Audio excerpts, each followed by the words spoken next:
الحمدللہ رب العالمین والصلاة والسلام علی نبینا محمد وعلی آلہ وصحبہ اجمعین، اما بعد۔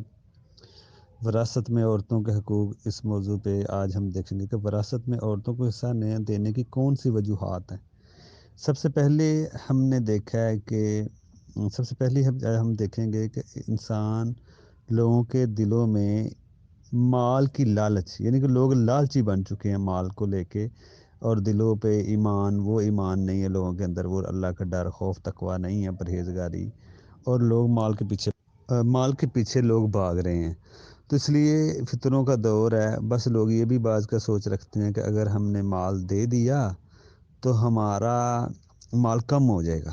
ہمارے مال میں کمی آئے گی، اور ہماری جو عزت ہے وہ مال کی ہی وجہ سے لوگوں عزت دار سمجھتے ہیں اپنے آپ کو، اور پھر وہ عزت نہیں ہماری رہے گی اور ہمارے پاس مال کم ہو جائے گا۔ تو لیکن یہ جو ذہنیت ہے، اس سے آپ کا مال نہیں بڑھ سکتا۔ آپ اس طرح مال رکھ بھی لیں گے کسی کا تو اس پہ مال پہ برکت تو نہیں ہوگی، برکت تو ہوگی آپ کسی کو دیں گے، اس جو اللہ کی آزمائش ہے، اس آزمائش پہ پورا اتریں گے۔ مال آزمائش ہے، اللہ کی طرف سے امتحان ہے۔ تو اس لیے یہ بھی ایک سوچ لوگ رکھتے ہیں کہ اگر کسی کو مال دے دیا تو ہمارا مال کسی کے گھر چلا جائے گا۔ دیکھیں، اگر آپ اسلامی نظام میراث کے نظام کے اوپر عمل کریں تو اگر آپ کا مال کسی کے گھر جا رہا ہے،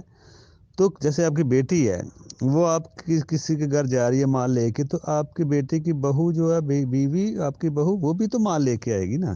تو اس لیے اس نظام پہ اگر عمل ہو تو اگر مال جا رہا ہے تو مال آئے گا بھی۔ تو یہ ذہنیت رکھنا کہ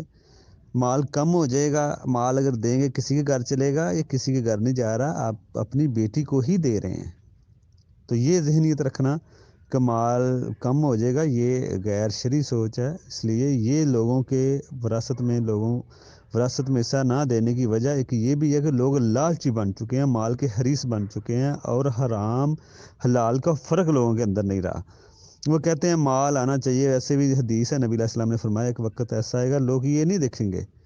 کہ مال حلال طریقے سے کھا رہے ہیں یا حرام طریقے سے، بس جہاں سے بھی آ رہا ہے آنے دو،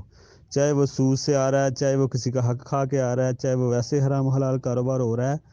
کوئی لوگ اس کے بارے میں غور و فکر نہیں کریں گے۔ تو نہ دینا وراثت میں عورتوں کو حصے، وارثوں کو حصے، اس میں یہ بھی وجہ ہے کہ مال لوگوں کے دل میں اتر چکا ہے، لوگوں نے مال سے محبت کر لی ہے۔ محبت ہونا مال سے کوئی غیر شرعی چیز نہیں ہے،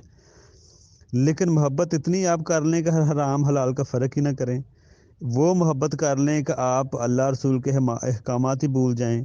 وہ محبت آپ کر لیں کہ آپ دین سے دور ہو جائیں، یہ محبت غیر شرعی ہے، ٹھیک ہے نا۔ تو اس لیے مال کو محبت کرنے والی چیز نہیں ہے، یہ ایک ضرورت ہے۔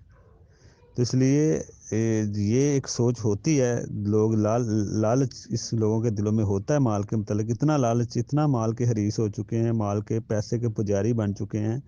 کہ وہ فرق ہی نہیں کرتے حرام حلال کا۔ اور کسی کا حصہ دینا بھی ان کے لیے عذاب ہوتا ہے، کہ کسی کا حصہ دے دینا ایسے ہی سمجھتے ہیں کہ ہمارا مال چلا جائے گا، ہم اس طرح نہیں رہ سکیں گے۔ چاہے آپ کو جھونپڑیوں میں رہنا پڑے، اسلام یہ نہیں دیکھتا، کسی کا بھی حق بنتا ہے وہ آپ دیں، چاہے وہ آپ کو تھوڑا مال ہے یا زیادہ مال ہے، مرنے والے کا وہ تقسیم ہوگا، چاہے آپ کے لیے رہنے کے لیے کچھ بچے یا نہ بچے۔ بعض لوگوں کا یہ بھی بہانہ ہوتا ہے کہ ہم نے حصہ دے دیا تو ہمارے پاس کیا رہے گا، اتنا سا مال ہے، تھوڑا سا ہم اس میں کیا کسی کو دیں۔ یہ چیزیں نہیں دیکھی جائیں گی، چاہے تھوڑا ہے یا بہت ہے، آپ نے اس کو تقسیم کرنا ہے۔ اب یہ بھی ایک وجہ تھی، اور بھی وجوہات دیکھتے ہیں، 2-3 اور بھی وجوہات ہیں لوگوں کو حصہ نہ دینے کی۔ تو یہ بھی ایک وجہ ہے کہ لوگ مال کے لالچی بن چکے ہیں، لوگوں نے لالچ دل میں مال کا بٹھا لیا، اس وجہ سے ہمیں یہ عمل کرنا اس پہ مشکل ہو رہا ہے۔ تو اللہ تعالی ہمیں مال کی جو محبت ہے، اندھی محبت، اس سے بچائے، اللہ تعالی ہمیں محفوظ رکھے، اور ہمیں اللہ تعالی اپنے احکامات پہ عمل کرنے کی توفیق دے، اور اس فتنے سے اللہ تعالی ہمیں محفوظ رکھے۔ السلام علیکم۔